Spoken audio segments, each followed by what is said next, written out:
maisha ni ya ghetto, msaliti ni petrol, sheria mna kwao, wasimu pia na hao, furaha sio mfano, ukabila ndio kwao, hapo shafika, ukweli na hakika, kadiri na shika, furaha kwa hakiki, kwa mashabiki, maji kuruziki, mimi na fiki, muda mna wiki, mimi na himziki, split ni mukiki, kutafuta ziki.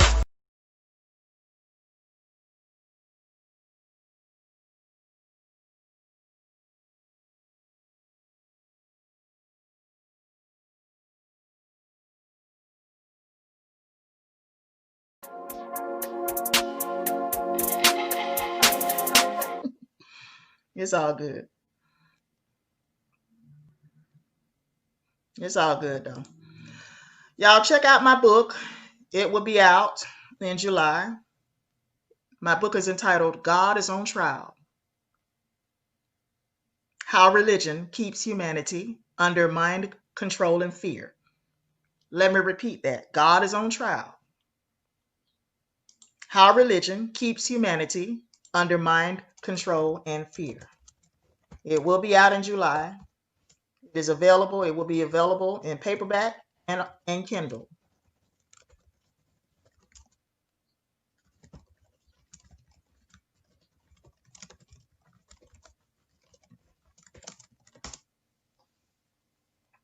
It will be available in paperback and on Kindle.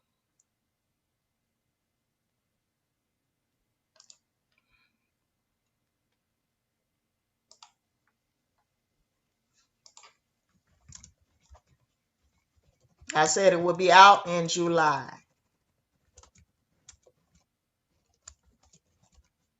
Meaning July.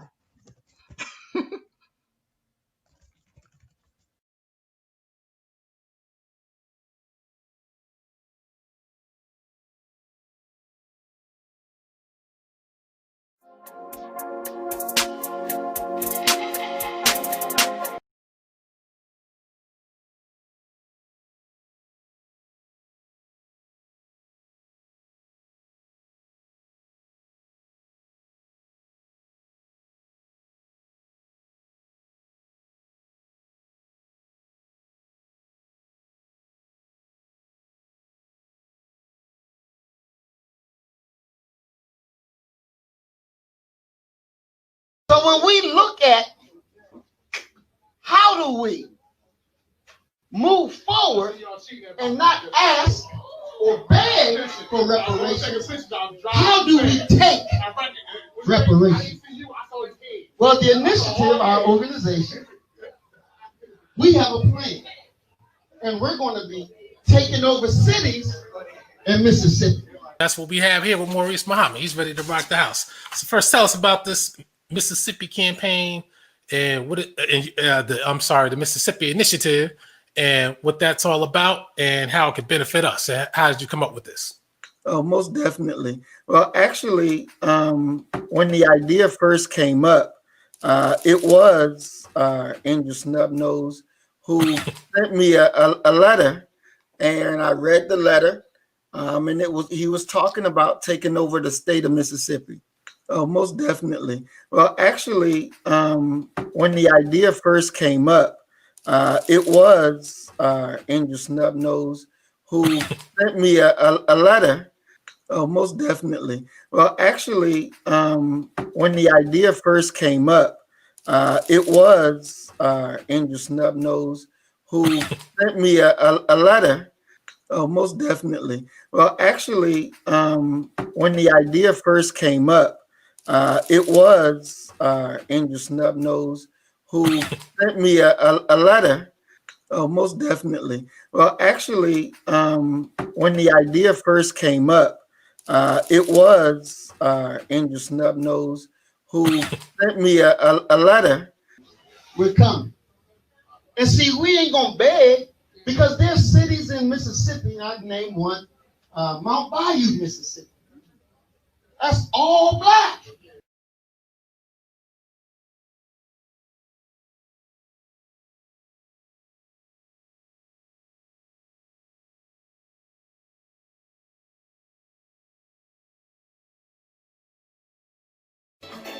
I stand for nature. I stand for anything that is right. I'm pro-righteous, not pro-black. I am pro-righteous and not pro-black. So do your thing. Hey, my brother, you know I had to call you and thank you personally again. I cannot describe to you how happy I was to meet you in person finally. That was just like amazing.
I'm Derek Grayson, and our country is in a fight for its soul. That's because I'll not only help Georgia, I'll help every American patriot in giving them a chance to live the American dream.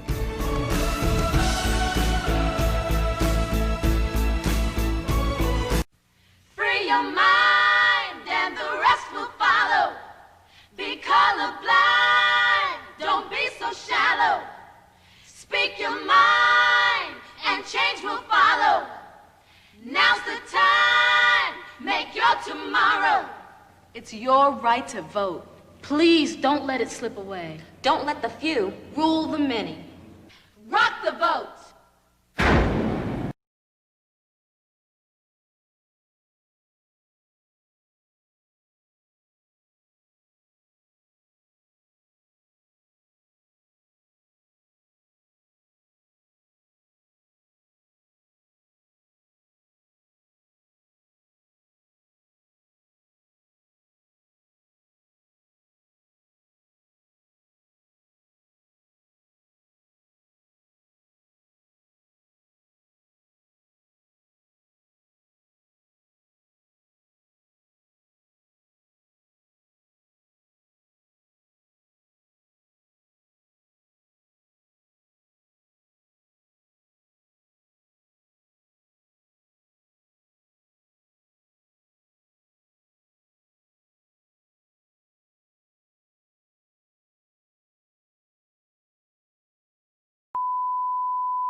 Since the 1930s, the true identity of Master Fard Muhammad has been hidden from the believers who have joined the Nation of Islam and the public at large. The cover-up of W.D. Farad's identity started in the early 1930s when Robert Harris, a Fruit of Islam member, committed a horrible crime that led to Master Farad's arrest. As seen in this actual photo, hundreds of Nation of Islam members stormed a Detroit courtroom demanding that Farad be released immediately. A riot broke out and several people, including police officers, were injured. The actual facts is that the Nation of Islam's founder, Master Farad, was ordered to leave the city of Detroit, and after he left, one of his students took over the organization. His name was Elijah Muhammad. To further conceal Farad's identity, An altered painting was created by an artist, and the painting bore no resemblance whatsoever to the real leader of the organization. When you see with your own eyes who's sitting next to Master Parad in this police station photo, this all-new photograph that took us over 65 years to find, our advice is for you to have a psychiatrist standing nearby to prevent you from going off the deep end. You see, it's easy to learn, but it's much more harder to unlearn. You see, Brother Malcolm learned the hard way that in the Nation of Islam, brotherhood was nothing but a word. See this DVD before it's banned in America.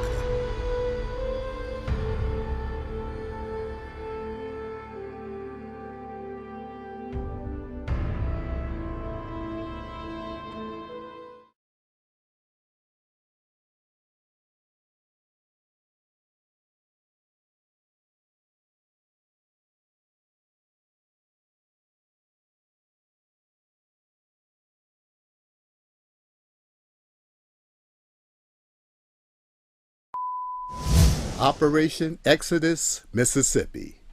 What is OEM? It is the only real solution for descendants of slaves born in America. The original Mississippi campaign. Anything else is fraud and will not work. It is the process of bringing into reality the promised land that Dr. Martin Luther King Jr. spoke of. It is simply inspiring the so-called black residents of the state to take advantage of their voting power, having a large population to take control of the political systems, laws of their state to benefit themselves, of which brings them power.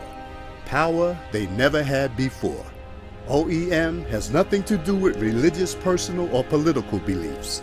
Just wanting to make life less oppressive in this geographical area so blacks can feel safe and operate with less resistance due to racism, forming a type of safe haven sanctuary state for black people. OEM doesn't advocate trying to force the populace to do anything they don't wish to do, but offer advice and suggestions to improve their state for all citizens, regardless of race, creed, color, sexual orientation, etc. Some of the benefits of OEM could be: 1. As a state, you could finally request reparations due to the enslavement of our ancestors from the federal government.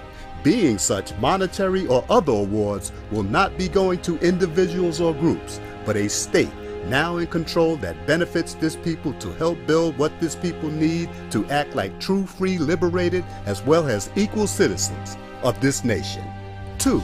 Having control of the governor's mansion, you can control the state National Guard as well as all law enforcement of the state. 3. Create a different way of living among the people to alleviate homelessness and other poverty, requesting the citizens more modestly, opening up more jobs, more time with loved ones. 4. Offer true rehabilitation to those in criminal systems so monies on jails can go to more beneficial purposes. 5. State can request the federal government to release all political prisoners in federal custody or those forced into asylum in foreign lands to be returned to or handed to Mississippi so they can live out the rest of their lives in dignity. 6. Mississippi will become a true work state where every man, woman, and child can say they had something to do with the success of their state instead of credit going to a select few. 7. Being an agriculture state already, we can specialize in the production of pure organic foods that is good for our citizens, also can be exported to other states and around the world, having a want for cheaper organically grown food products. 8. Success of OEM will become the blueprint and example, having not enough room for all who now wish to move. So our eyes must be set upon perhaps Alabama, Georgia, and the like. 9. A state can function independently from the federal government, forming relations and deals in foreign lands like Africa to benefit the state and nation. The so-called black people of America have never had true power that others respect. But by doing this, we will get the respect and power we have never experienced, and the doors that will open due to just taking control of your life, we can't imagine. Please be reminded, if not for the domestic terrorism targeting black people of the South and the federal government refusing to protect its citizens, forcing them to flee, this OEM campaign probably would have been made a reality generations ago. So all you and I will be doing is the work our ancestors wanted to do, but couldn't do due to domestic violence from other citizens. Join and organize Operation Exodus Mississippi today, or become a supporter.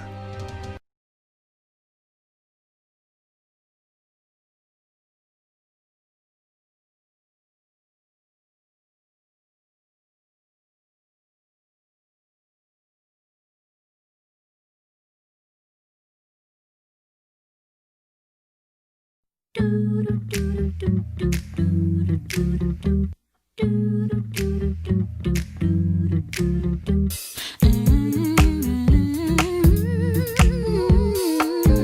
keep it real. What, dear? Cause I keeps it real like that. I keeps it real.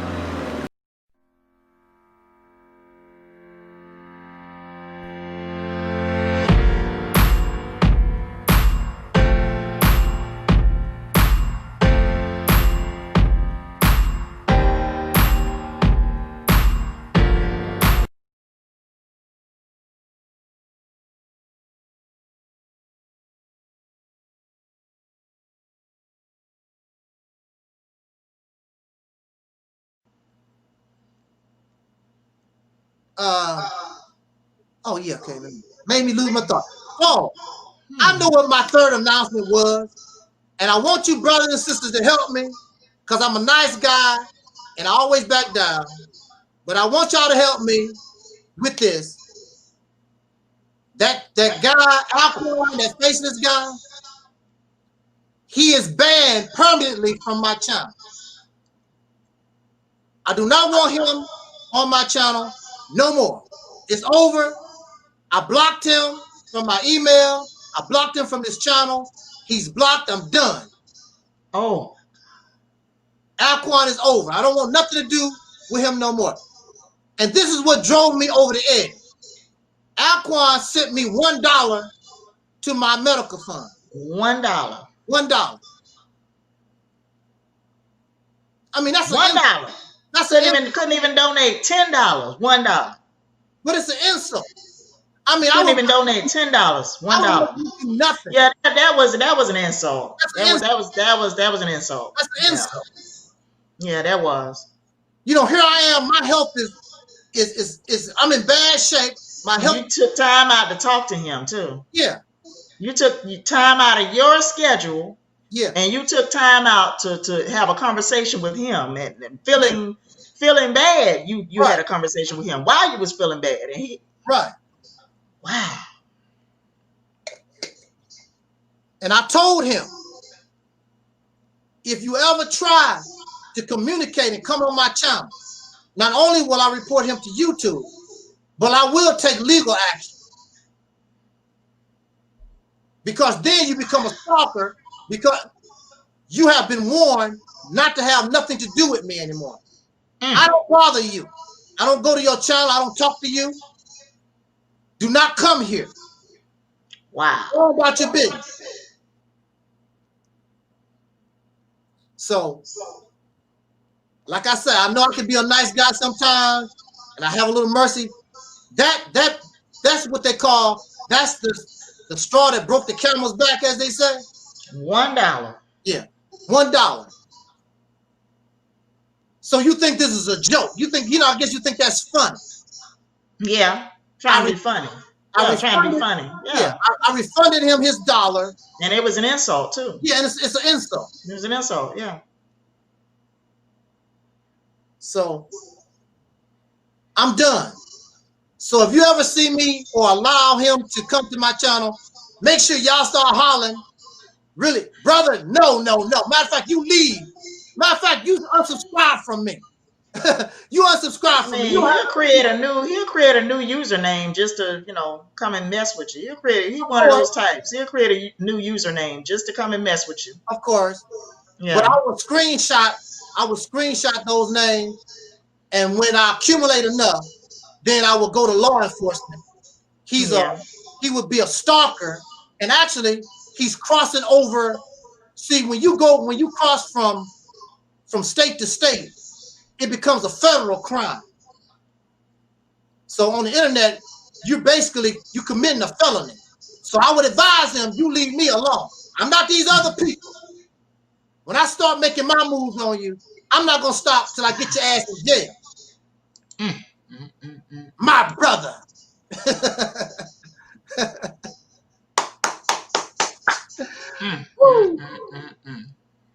So now back to our discussion before I get too sick to continue here. Look, a dollar, yeah. It's funny, it's a joke. All right. You can take your joke and you can laugh with your own people, but you're never gonna come back here again. I want nothing to do with you. There's a reason why these people are faceless. There's a reason for that. Yeah, there's a reason. Have no honor, have no integrity, poor character, deceivers. There's a reason why they hide. Not all of you, but many of these people who are troublemakers, that's their intent. Okay.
What, dear? Because I keeps it real like that. I keeps it real.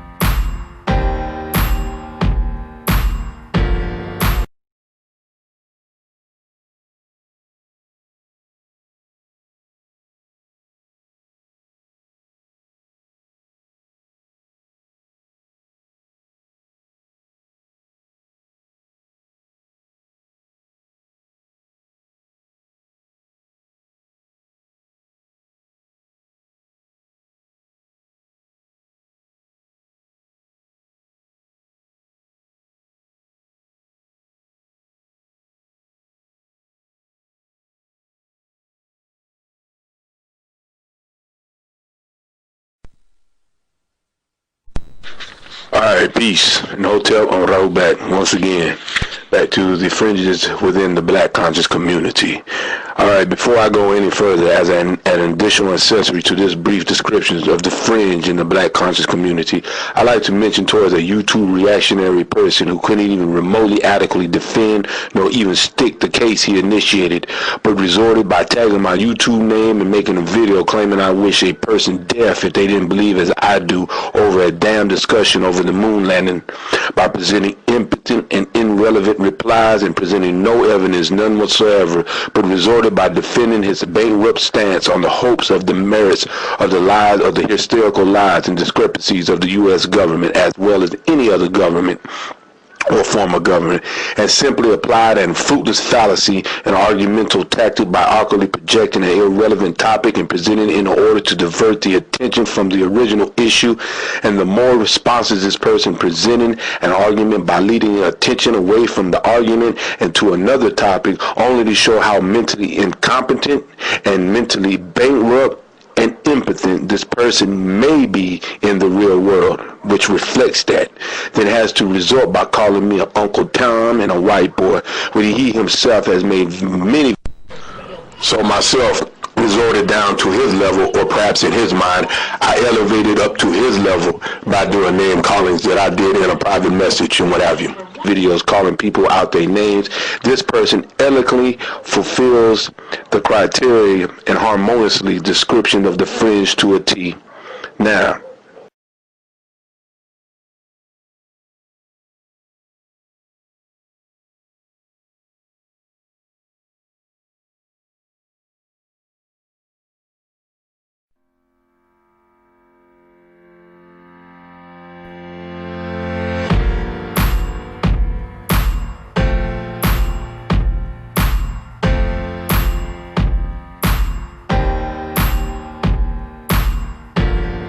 You still rolling? I'm gonna shut the fuck up, man. Angel Snub 7. Speak your goddamn mind, dude. Speak your mind. Well, I really don't have a lot to say. I sort of was pressured to make an appearance. I want to say, give a shout out, of course, to the host of this program, Brother Gary Wilson, or Cuckoo Cutter. And I want to send a shout to my brother here, Brother Jay. This is the first time that I have met Brother Jay. I don't know if I interacted with you on Facebook or anything to that nature, but I think I have heard of you. And like I said, I'm really in pain here. And my situation goes up and down. I did have surgery yesterday morning, and you may not be able to see, I still have the Band-Aid right there almost on my throat. yeah, I see that. Sorry to hear that. Yeah, so I'm still suffering pain right here in this area. But like Serena Williams always says, sometimes you have to play through your pain. So I'm going to do the best that I can. I can't really speak a long time. But I just want to express a little something. I mean, it's easy to write because I'm laying in my bed on my phone, laying in my bed on my back, so it's no big deal. But you ain't laying on shit. Your ass in your goddamn chair doing what you do, like when you do your show. Be quiet, nigga. Yeah, right now, when I feel like it, I have to. Okay. My bad, bro. My bad. I have to feel like I get in the mood. Sometimes it take me hours, and then I get the strength to say, okay, I'm finna do this and go for broke. It's not like back in the day when I was healthy, I could just go for it, but I can't. You know, it takes a little while to get the strength and to do what I want to do. But I truly enjoy the conversation that you and Brother Jay is having. It's very interesting. Of course, that's not my forte. I don't claim. I know. Go ahead. I don't claim to be a scholar. I don't claim to be a historian. I don't claim to be somebody that talks about what happened 50,000 years ago and 1 million years ago. And I don't do that on my platform. And I don't have books behind me. I don't never reference books and all like that. I just don't do that because my main focus is simply being liberated from oppressor. And if only that enabled me to do that, then I will be focusing on that. But I know that topic basically is for those who are free, who are liberated. You created your own universities and college, and y'all can go 24 hours a day and talk about how the moon used to be part of the earth, and the earth, the moon is African, and Saturn is African, and the whole universe was made by Africans, and y'all can argue it all you want to. I would like to die a free person out of the oppression of races. See, my whole focus, and the reason why I am what I am is because of my personal experience. At one time I did, read all these books and labored over these different things in the sciences and all like that until my own personal experience. And I had all this information and people call, oh, you so smart, you a scholar and you this and that and that. I got locked up and nobody give a damn about my scholarship. Judge didn't give a damn. The police didn't give a damn. The psychiatrists didn't give a damn. Nobody didn't give a damn about my scholarship, my black. Yeah. Matter of fact, they saw me as crazy. He thinks he's Dr. Martin Luther King. He thinks he's an ancient African somebody. That made them look at me, or it helped them paint me as insane in an insane asylum, made it worse for my situation. That's what it done. And all my scholarship did not help me because it was not the appropriate information for my situation. And that's what we have to focus on and look at is that, and I said this many, many times, you don't use a plumber's manual to fix a car. Plumbers might know a little something about fixing a car, but that's not their forte. That's not what plumbing is about, fixing cars. You have to have the appropriate knowledge for your situation. So I want to be free. I want to be liberated. I'm going to concentrate only on the knowledge, only on information that get me the hell out of this jail. That's my thing. All this talking about, the land mass and they crossed over to another part of the earth. That don't help me at all. It does help. It does help. No, it does help. You don't understand what it is? No, it does not help. Okay, let me ask you this. It does not help. All right, when you go to a job or a school, what are one of the first things they teach you about the place? I'll answer that. I'll answer that for you. When you go for a job, when you go on an interview, they want to know, usually if there's a quality job, they're going to want to know what you know about the company. So what you know about the company is very, very important for moving ahead to the future. If we don't get this down, if you don't know nothing about this country or company and don't want to know nothing about this company, you're not the man for the job. You need to know about whatever you're dealing with. If this is the reason why when you watch sports or you see the Lakers or something like that, you go to the forum, they're going to have their flags all head up, all shown, who's the greats, everything, their shirts retired, everything that you need to know, you're going to know about that. It's very important. You don't join the Lakers without learning their past. You have to. You have to. In order to be able to embrace the present, you have to understand the past. If you ever meet somebody, it's good to know about them. You want to learn about them, just how I had the discussion with Cuckoo Cutter. We're going to discuss some of the things. It's important. We can't really go any further until we know something about you. That's why that was the first question he asked. Past is always important. I understand what you mean about you don't, use a plumber's manual to fix a car. I understand that. But without understanding your past, how do you understand the present? And if you don't understand the present, how are you going to understand the future? Well, again, it goes back to the appropriate. Hold on. I'm gonna cut y'all off. Hold on, I'm gonna cut y'all out. Okay. And Angel Snub got on to me about this, and we talked about this shit. The thing, and part of me, and I respect y'all perspectives and what have you and stuff. My thing is this. It's all about, okay, when I want to learn about molecules and subatomic particles and the binge of boson particles and whatever, what I promote is people is to learn how to be critical. That's what I'm doing.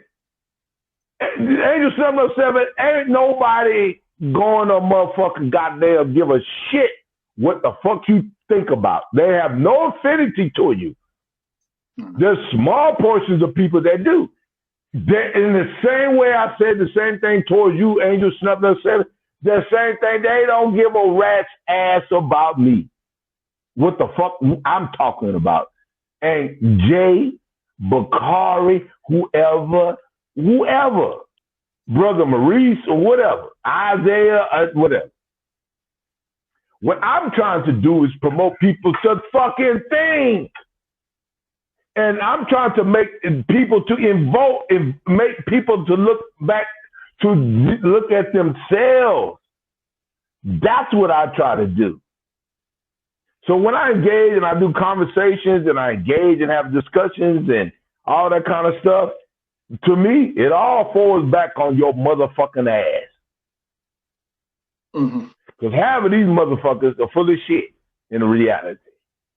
Right. Full of shit. I go, like I said, I was on your show when I said that. Half of these motherfuckers, I go and visit their ass. Shit, they ain't got a goddamn thing, but nothing but goddamn empty peanut jars in their fucking goddamn kitchen cabinet. Full of shit, motherfuckers. But they get on motherfucking Facebook and YouTube and try to act like they motherfucking the Xavier and Malcolm X and Dr. Khalid Muhammad and whatever. They shut the fuck up. Go ahead. Right, now let me ask you this, cool cutter. So you're saying you don't believe, I want to be clear with that you don't believe that black people travel to America. You believe we travel to every other continent but America? Hold on. Be specific of what you're saying, because I'm being technical and I'm going to be definitive of what you're saying. When you ask that, go ahead. All right, yeah. Do you believe that black people were in America before colonization, European colonization of America? Hell, fuck no. Ain't no goddamn African Taalik looking like Taalik, looking like you, looking like my mom. I mean, my daddy. They ain't been in no goddamn pre-Columbian. I'm gonna be real. I'm not trying to. Right, do you believe they went to Europe? What's up there, Jay? Do you believe that the Africans went to Europe? No, hell no. They never left Africa? So you don't I don't believe that no African and pre-Columbian in Mesoamerica, ancient Mesoamerica, pre-Columbian, and Levant, whatever was ever there. Go ahead. Okay, so let me ask you, you don't believe Africans went to Europe? How did humans get to Europe? I can't hear what you're saying. I hear noise, man. What you saying? Okay. You don't believe Africans went to Europe. How did humans get into Europe? I didn't say nothing about no goddamn Europe. I said that they wasn't in no America. Okay, so we cleared that up. So they did travel to Europe. Do you believe that Africans traveled to Asia? Yes. Do you believe that Africans traveled to Australia? No. Africans did. How did humans get into Australia? Because you got to understand. You need to understand. See, that's the thing. With y'all pseudos, I'm gonna tell you pseudos. Y'all don't understand that. You got to understand stages. I just asked the question. By the time they left Africa and they moved to fucking like India, the Indus Valley, the Adamant people. By the time they moved from there, they're genetic. How do genetics change? What makes their genetics change? If I took a plane and I landed in China, my genetics will change? Say what? So you're saying how did your genetics just change? They're the only people on the planet. There are no other races. How did their genetics change? And what did it turn to? If they were black and they're still black, what did it change to? Their race. We're just talking about their race. No. Hold on, brother. They were black and they're still black. No, brother Jay, it's cool. There's no question that they're black. If you bring them people and shot them to the United States because of our social how we are enculturated in society, yes, they're black. Only the United States. Hey, can I make a statement? Cutter, I we had this conversation one time, and I understand what Cutter's saying. He's saying over time they change. But when I asked you, had you ever studied the people from West Papua, right? Yep. And I remember and if you go back, and I'm going to find it, and you can go back and you can study one of the West Papua chiefs. According to him, and according to them, that tribe, the chief, he said their oral history, what they kept in a cave, just like in Australia. They hid from white people and other people when they met them who was fighting them. No, when he went back home, he went to Gambia because he said that's where their oral history, that's the region of the world they came from. Right. See, Okay. I heard the same thing. I understand Clutter talking about science saying DNA and all that has evolved. I understand DNA evolved, but I also understand what this brother is saying, the DNA evolved, but people like West Papua, you can't look at them and say they're not African. I understand both sides of this argument.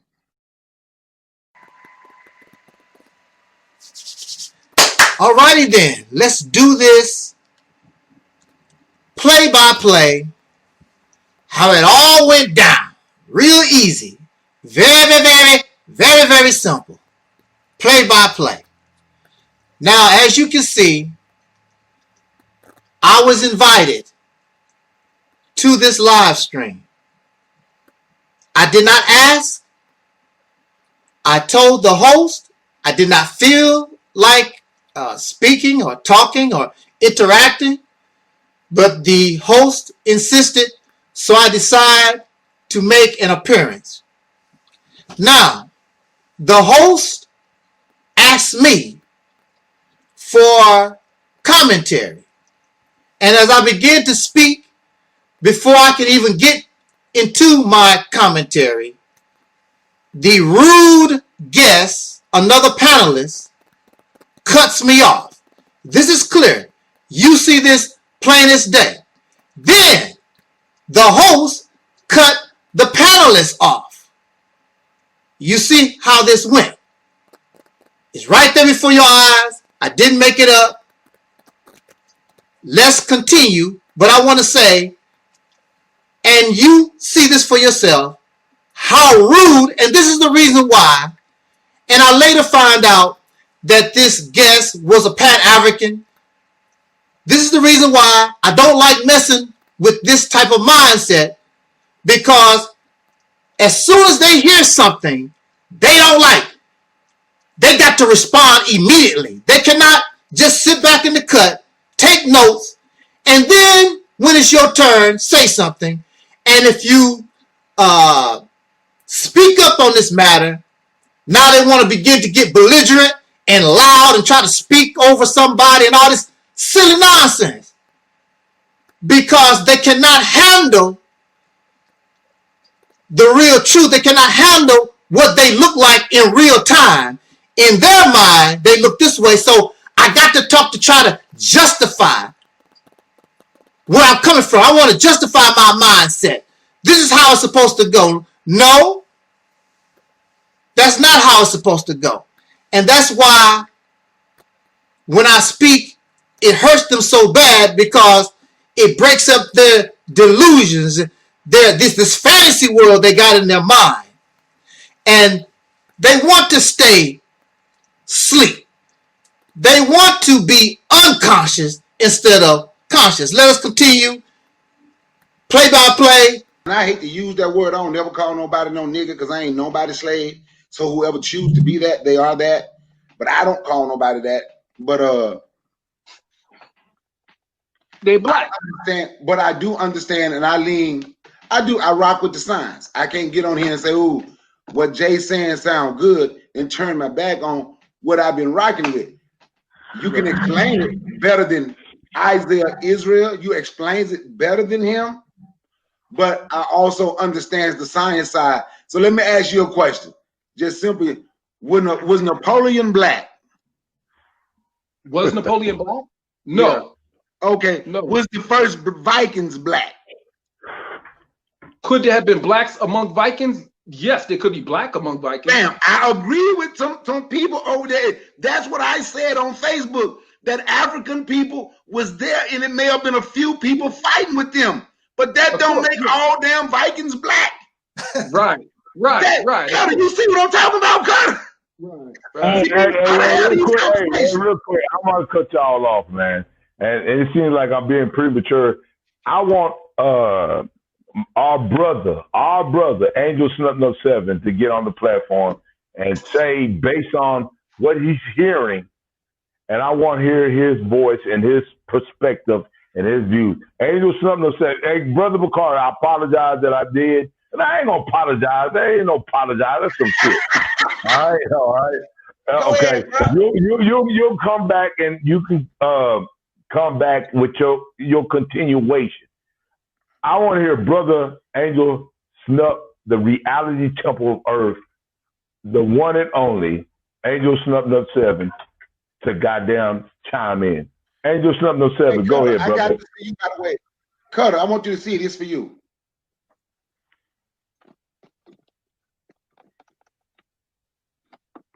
Operation Exodus. God damn. Like somebody He trying to throw that cigar. He trying to rub it in with that goddamn cigar and shit.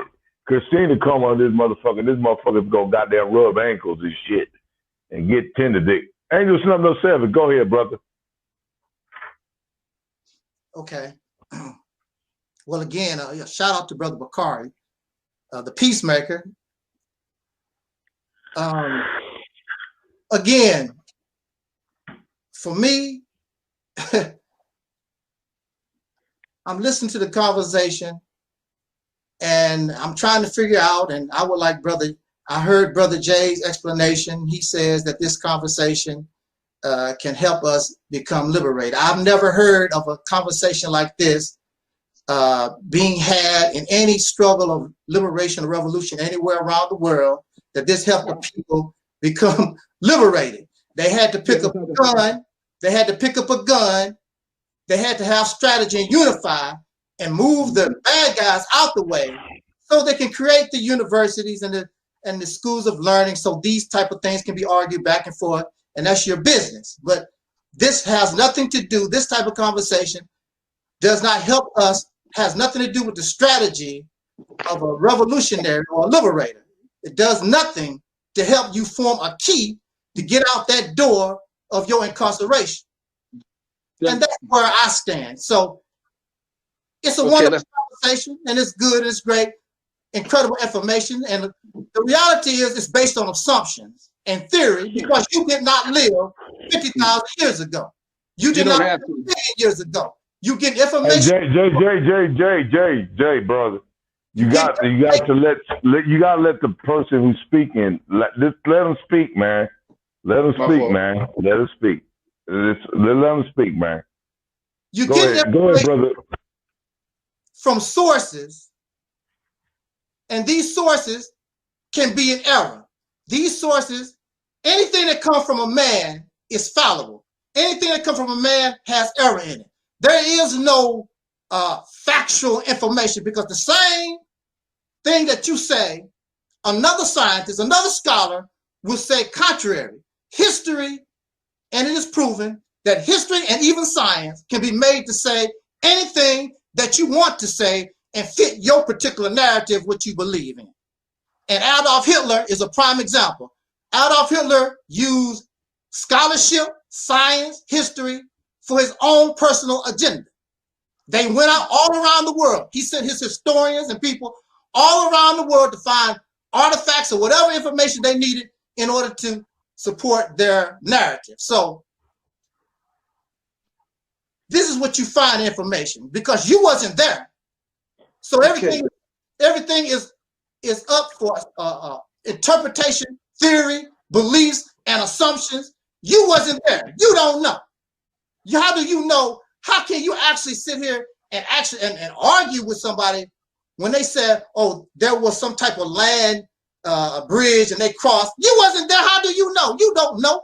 You going by your scholarship, your information, your theory, and another person is going by their information, and you'll be doing this from kingdom come. You'll be dead in your grave growing a goatee in your coffin with this stuff. It does not help me. That type of information would not help me out of my situation in the crazy house. I had to learn the law. I had to learn what psychiatry was about. Real information, the appropriate information, in order for me to get out of my situation. And once I got that information, next thing you know, I was free.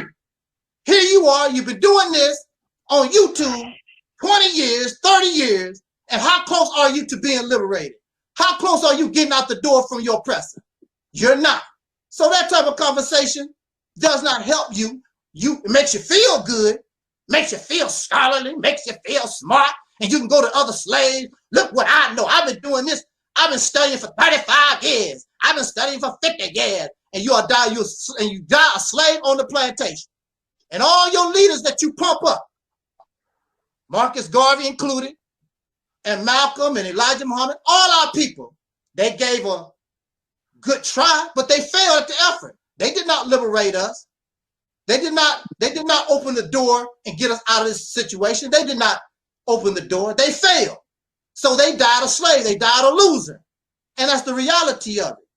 But is there a time limit on this, or does it? How does it? No, Jay,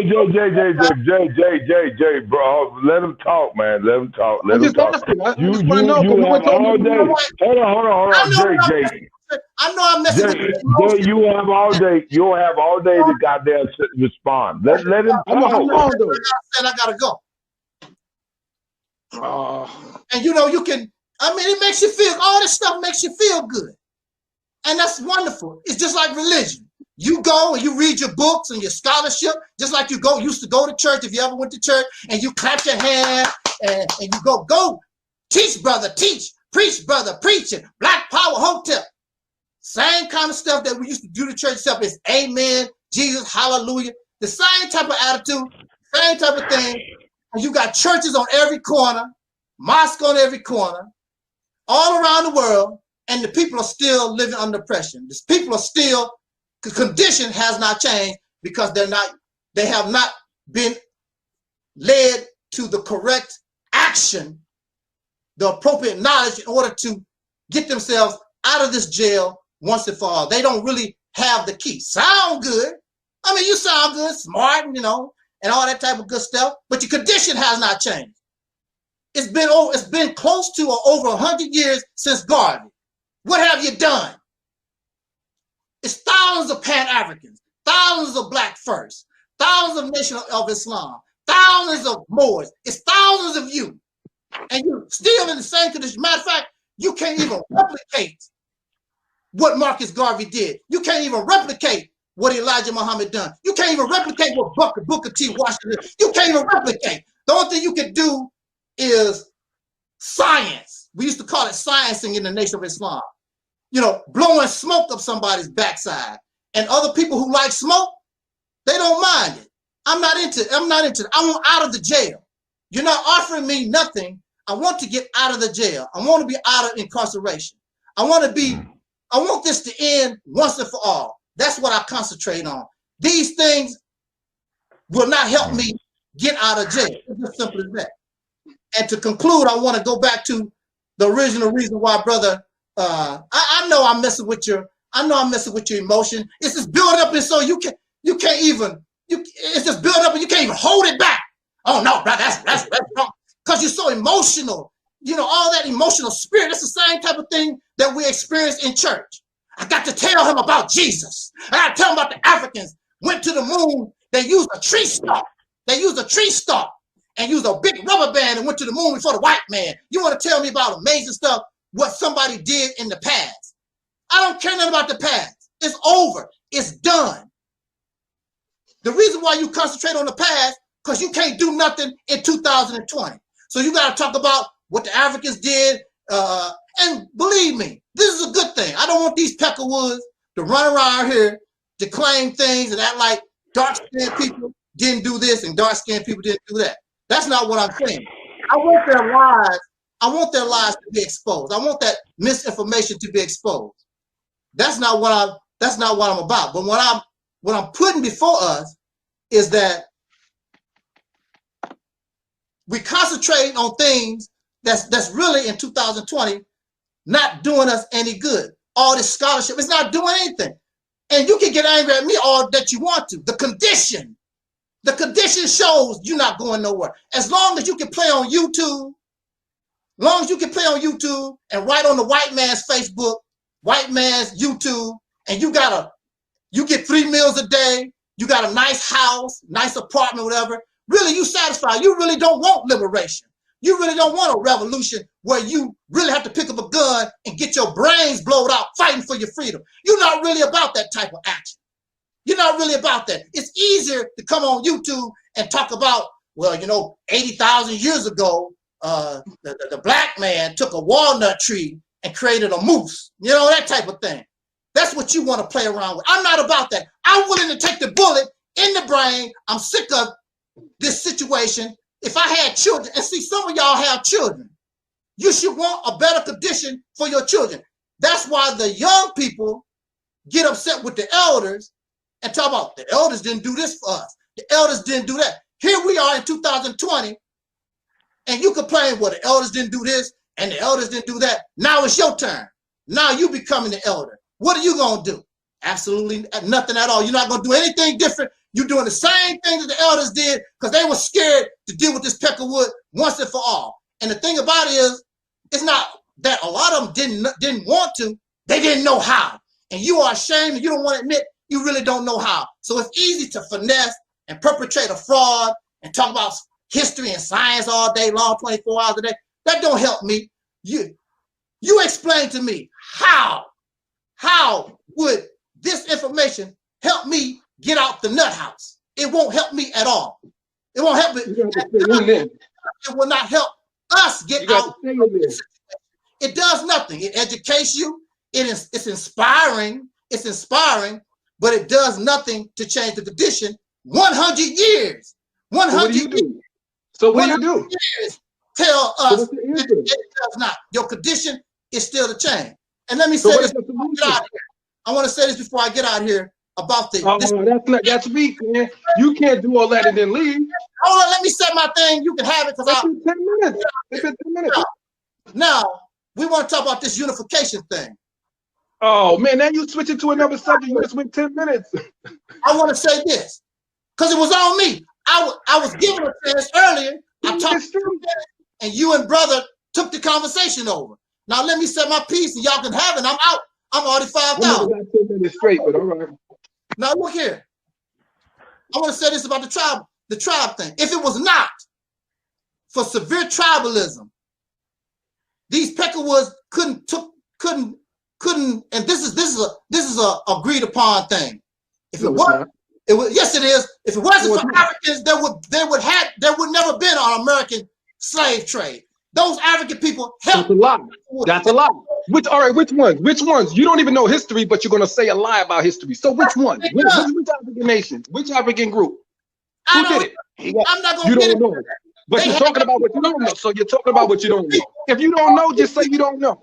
If you don't know what you're talking about, so you don't know what you're talking about. So don't talk about it. Don't talk about it. They're doing it now. You talk about what you don't know. You don't study history. You don't know. You don't know the answer.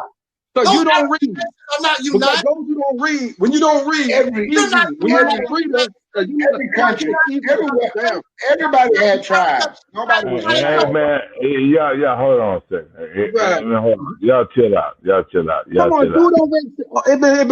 It was an hour and 28 minutes when he got on. It's an hour and 30 minutes now. He done went 12 minutes.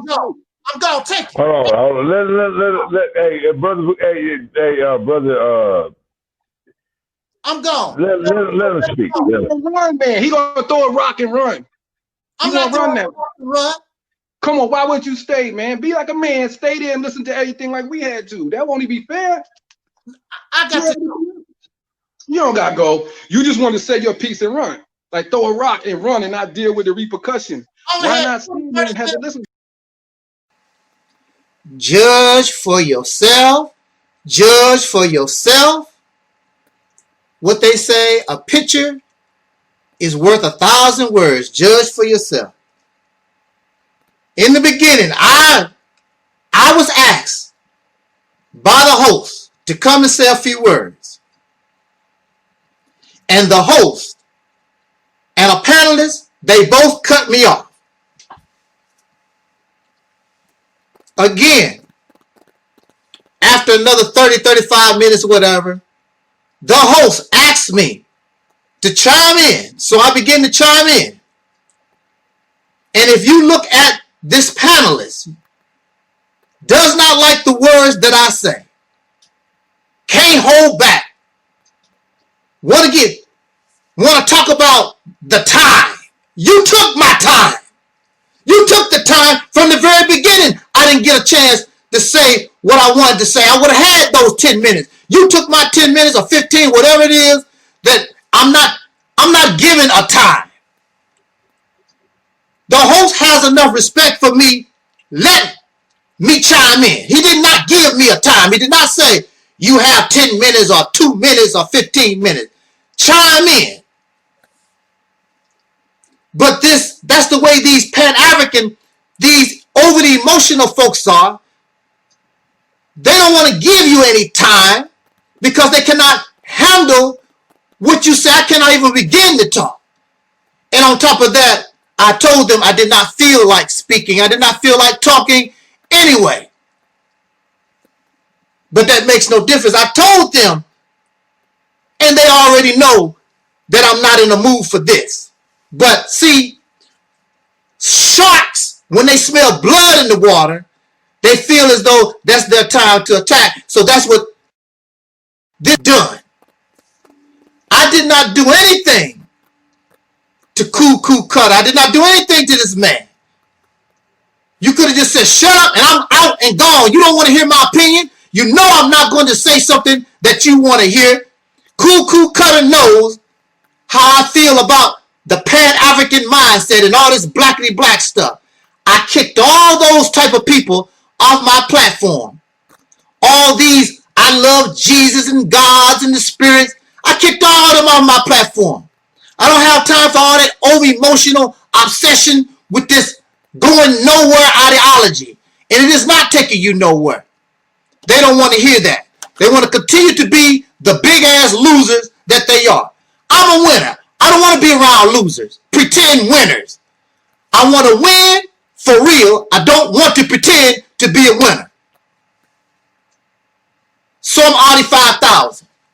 I had a few minutes or whatever to say what I got to say, and I would have stayed to listen to your weak-ass rebuttal. You have no rebuttal. You have no answer. I would have stayed and just listened for the hell of it. But they couldn't wait. So I'm already 5,000. You cut me off. You was the one disrespectful. You're the one that was rude.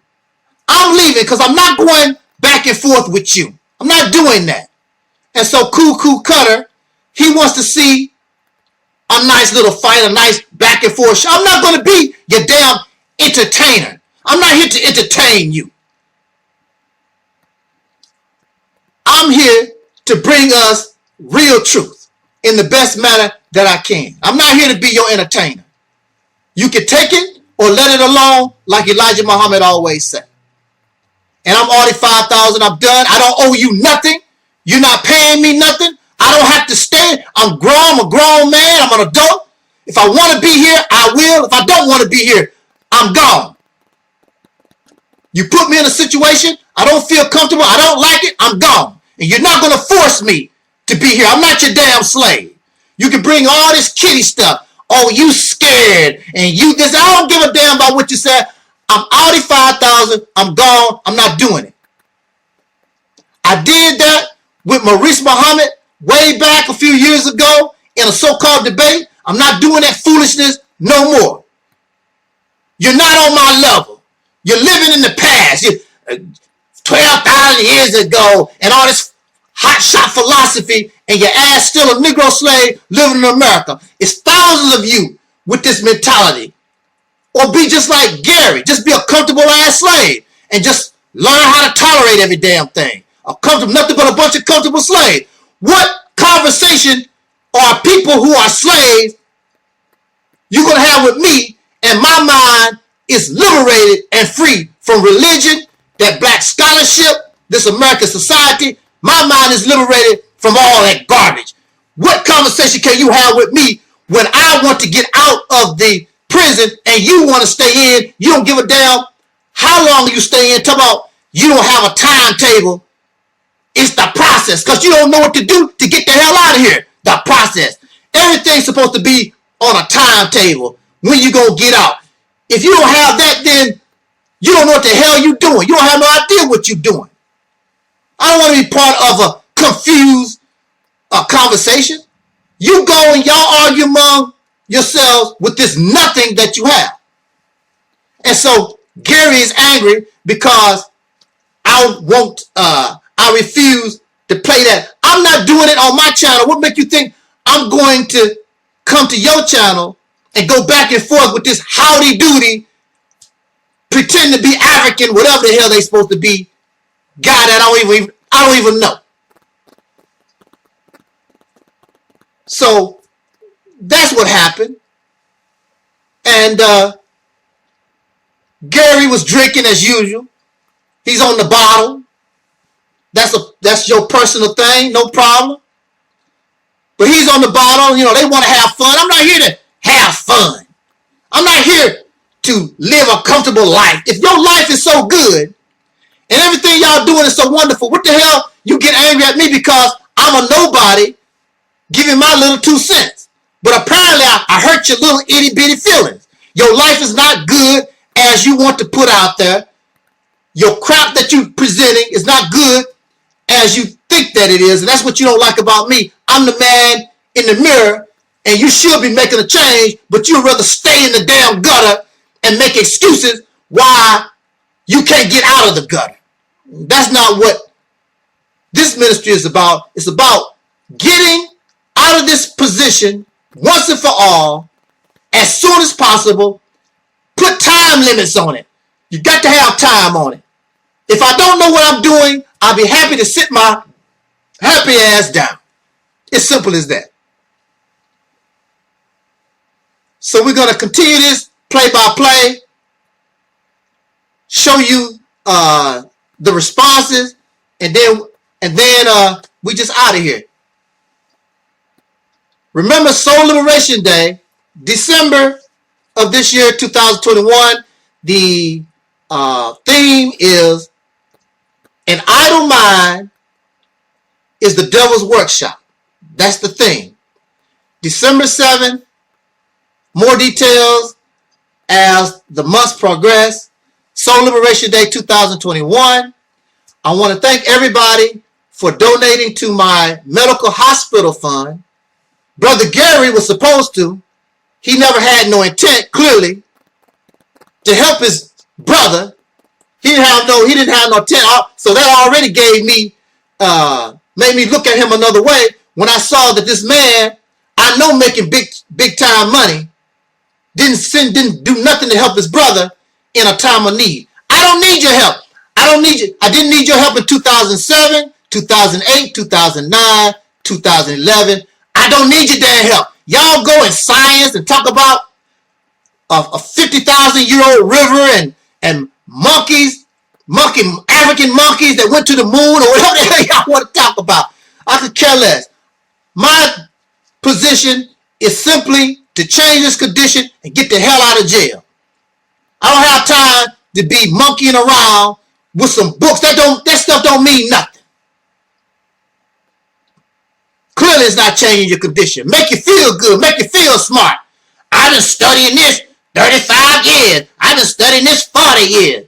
So what? Who's supposed to be impressed? I got a college education. I got a psychology degree. So what? What is that? Has it really all this done for you? Absolutely nothing. Nothing. But it makes you feel good to get around other slaves who don't have your 35 years of research and information and your college degree. But I don't have all that. You don't impress me. You're not saying nothing. And I can prove to you and show you that is nothing. And that's what makes these people upset, because they want to feel smart. They want to feel scholarly. And you're still wrong. You still come up with the wrong conclusions. You still come up with 1 + 1 = 3. 3 + 1 = 18. You're still coming up with the wrong conclusions. I thank you for supporting Sister Noble. Get her book, God is on Trial. Gary did do that. I don't know why. He got the book, God is on Trial. And again, Soul Liberation Day, December 2021. The theme is going to be an idle mind is the devil's workshop. And I hope to have again as a guest. I wasn't really planning on having a guest. I'm going to come up with the subject. The theme is an idle mind is a devil's workshop. And I'm just going to talk. Because if you notice, on my Soul Liberation Day 2020 or 18 or 19, I invite guests. Now see, I don't even get upset. I didn't even say nothing about it. Now, I invite you as a guest, and I allow you to say what you want to say before the keynote address. The keynote address is Angel Snub Nub 7. I'm trying to deliver my address and I'm cut off. Never fail. Go look at them. I'm cut off. I did not say nothing during your opening when I gave you the floor. I did not say nothing. I did not cut you off. Nobody. They say what they have to say. When I began to speak and deliver my keynote address, I got cut off. But now, did you see me? I did not get upset because I usually take notes. I let them cut me off. They say what they got to say. And because I have these notes, I'm following a guide. I can go right back to where I left off. See, and I tolerate, that's rudeness. I didn't say nothing all these years. I did not say nothing. But now I'm going to, there won't be any guests. I'm just going to deliver this keynote address. And there might be somebody that might want to be with me that day. But we have an understanding. It's I'm just going to deliver this message that I feel as though we need and call it a year. So with that said, I'm going to post Gary's reaction to my leaving that platform. I did not want to deal with these Looney Tune, Afrocentric, blackity black, whatever the hell they want to call it. I'm not going back and forth with you with that. So if Gary's upset over that, too bad. Hasta luego, adios amigos, bon voyage. Makes me no difference. I'm already 5,000.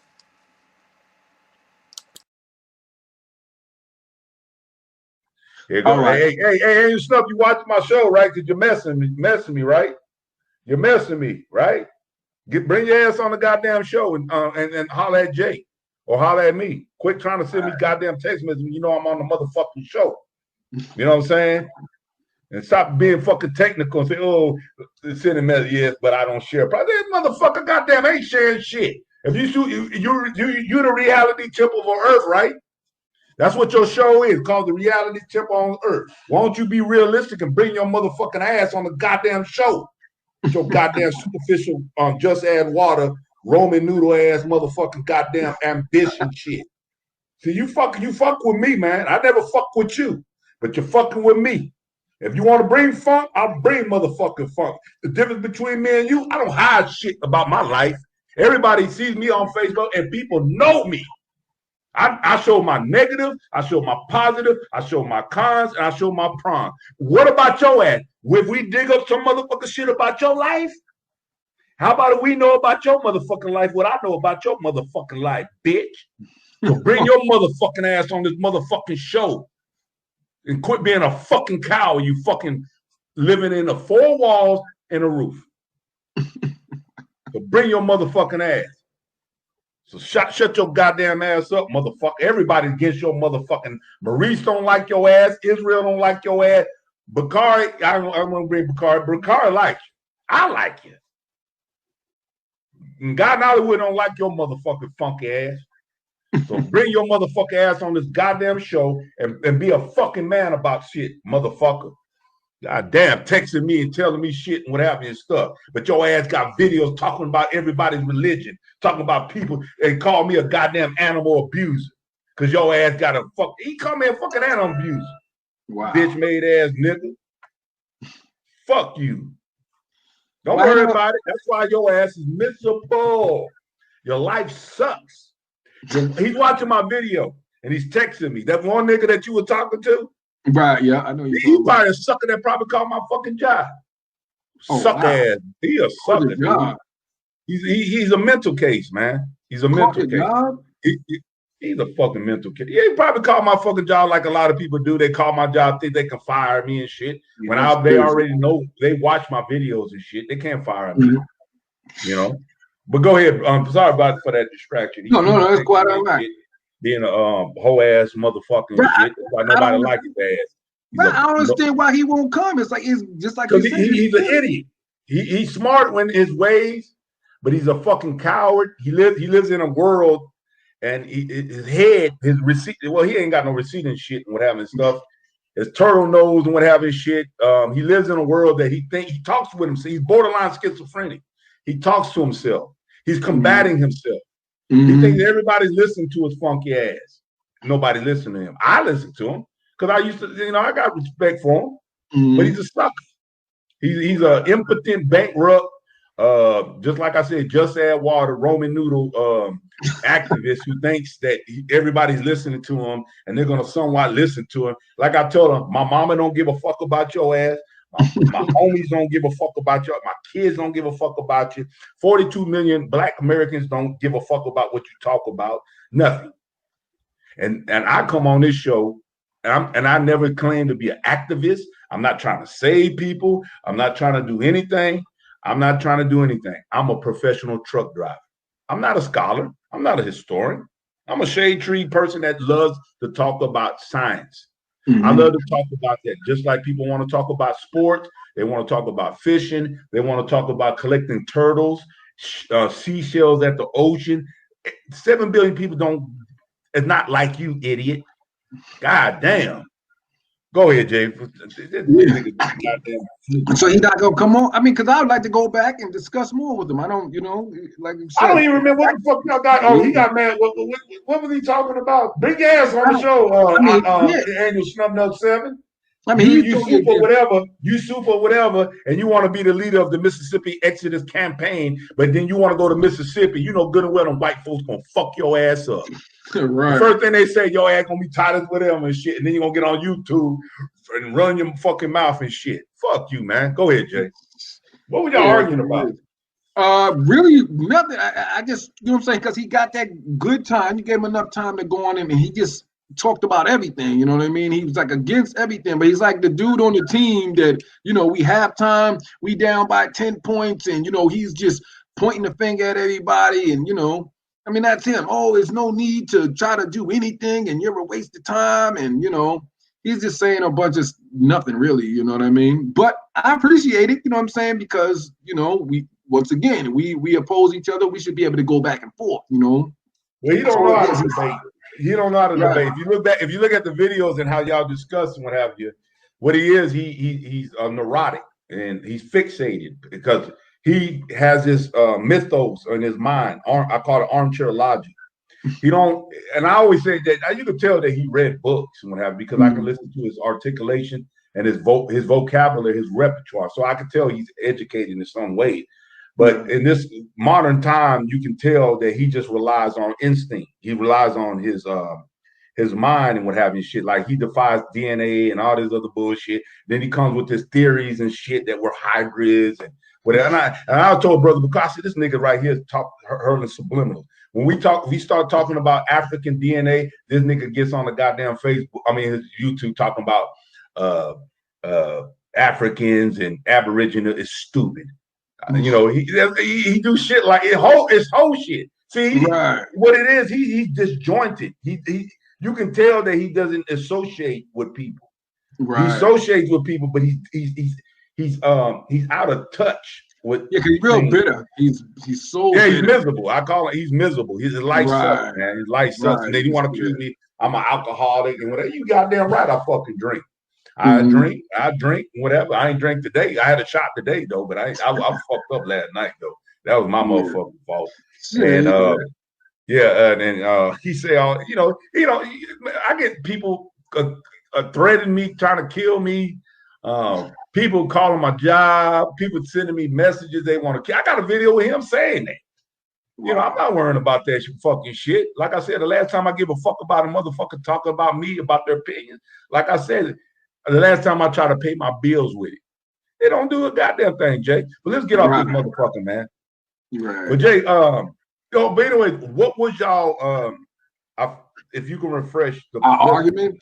Well, like I said, with him, I really can't really pinpoint anything. I just totally disagree with his whole approach on everything. You know what I mean? His approach towards us and saying that, like any leader in the past was a failure and anything that we're doing, because what he wants is he wants the dinner to be done, He wants to order dinner and for it to be done immediately. You know what I mean? Or you want a revolution or you want change, but you want it to be immediately. Since it's not immediately, and since white supremacy, the white supremacist structure is still in place. He feels that everything's a failure. There's no need to try, anyone talking about it, thinking about it, or trying to come up with solutions are all just worthless. And, it's that kind of approach, which is like, I understand, because once you're broken, you're broken. You know what I mean? As I said, I played on sports teams when I was younger, and I know that, a lot of people get on the team and sometimes they just totally suck. And that's the kind of person you can't listen to. You join the team, they be trying to get you not to listen to the coach and not to follow nothing. And, if your team's losing, they're accusing people. They're just, it's just a poison to the team. And he's a poison to the team. And in this point, team is race. It's like a poison to the race, His encouragement is to not do nothing. Do not focus on anything. Do not discuss it. Do not, try to look for solutions, and like some people look at discussions as worthless, like that's not building, that's not anything. But those are the people, once again, who don't look at history. And when you look at history, you'll see that a lot of times, whether it's, someone writing, Patrick Henry, or somebody saying, like, give me freedom or give me death, or, people writing magazines like Common Sense and all of these, that was Benjamin Franklin, you know what I mean? People have discussed, had conversation, whether it's in writing or like we're doing verbal right now, that have built and led to change, revolution, and led to progression, you know what I mean? Especially in this country. But people like him don't think that does anything. So us holding discussion, really, that's building. It's value. There's value in just having, even in disagreements, because you put information out there that allows other people to weigh that information out and take what they want, you know what I mean? Or make sense of what they're hearing, you know what I mean? Which is obviously it's a positive for anybody, you know what I mean? That's trying to learn and trying to, find solutions. It's a positive to know these things, and it's always a plus to hear other sides. You know what I mean? When it comes one way, that's why I said when I'm on my page, I don't talk. I don't say nothing. Just information, I'll just put that out there. But when someone challenges, that's when it becomes good. When someone disagrees, that's when the discussions comes good, and that's when you'll see me enter a conversation. You know what I mean? I'm only good when someone disagrees. If you disagree with it, then I don't know what to put out there. I'll just keep putting information, I'll put information all the time. It's when someone says, hey, that's not right, that gives me a chance to show what I know and why I believe it's right. And it gives them a chance to look and say, okay, this makes sense, that makes sense. But, if they want this other part doesn't make sense to me, it's worthless, it lets them decide. And that's power. That's power for the people. You know what I mean? And I don't think he understands those things. A lot of people don't, this is just talk. It's just all talk. Like there never was a revolution, though, that didn't begin that way. No revolution across the world began without, this is what they call agitation, or, people get involved. They'll, as I said, looking at the building of this country, you'll see that there were a lot of people writing way before the revolution took place. There were people saying, hey, this is wrong. They're doing that wrong. You know what I mean? Hey, they done killed Christmas addicts over here. They call it a massacre. It's like, okay, 3 people died. They're like, oh, no, it's a massacre, explaining it, getting people hyped up to want to go against the King George III, you need those, you need the discussion. That's very important. It's not a waste of air, you know what I mean? A lot of those discussions you can still go back and read about right now. That's how impactful they were, you know what I mean? You got David Walker and brothers like that who are writing about, Pan-Africanism and black people standing up, black people that are enslaved, standing up and fighting. People, he wrote about stuff like that. Someone would say, oh, he was just talking, he was just writing, that was nothing. But no, those things came to pass. Those things that he was pushing, those ideals and ideas are being pushed, which help future generations. You know what I mean? So, man, that's well said. Well said there, brother JC. Well said, and what have you stuff.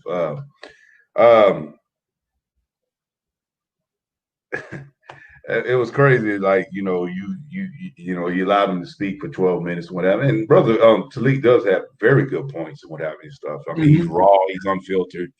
I value his opinions and what have you, his perspective and what have you stuff. I know last night it got out of hand, and that's my fault. I'm the one that's the host, so I'm responsible for it. So I kind of should have kind of feathered the heat down a little bit and what have you and stuff. And I don't know, and I don't understand why he left. He just should have stuck with his guns and what have you and stuff. But I should have, and I did cut him off. So I admit to that, you know, because this is my platform and I cut them off, whatever. I wasn't doing that intentionally, you know, because I'm not a professional interviewer. I mean, this is just really a discussion. But as long as my platform grows and whatever, I will improve and I will revise and be more proficient and professional about it. Yeah, no, I thought you were. Yeah, I really thought you were great with all that. Hell no, man! Did you see that? I was like, my son. I was like this. It might have been right. I didn't see that, but there were times. But I thought the questions, I thought how it began, you know, everything. I was like, man, it was smoother than I thought. You know what I'm saying? It was real. I thought it was real professional. I thought the way you set it up and the way you walked us into the discussion, I thought that was perfect. Really, you know, I watch interviews all the time. I was like, this was like a real interview. You know what I mean? Like really, like good questions. Really, you know, I wasn't even expecting them. You know what I mean? Certain things, how, you know, what got you involved. You know, all the questions you had to set up was real nice. I thought that was all on point. I appreciate that, brother. Do you consider yourself an Afrocentric? Because I know I asked you that you did a good a little biography for yourself and whatever. You said, right. You know, you got 35 years of studies, and it obviously shows that you're educated and you're well learned about the things that you speak about. Do you consider? And you said, you know, you're not part of a religious group or anything like that. Do you consider yourself Afrocentric? Yeah, and when I hear the term Afrocentric, I believe that is, you know, African-centered, or, you know what I'm saying, you're looking at the view of the world or of history, you know, from an African standpoint. In that sense, yes. Before you can read that, you got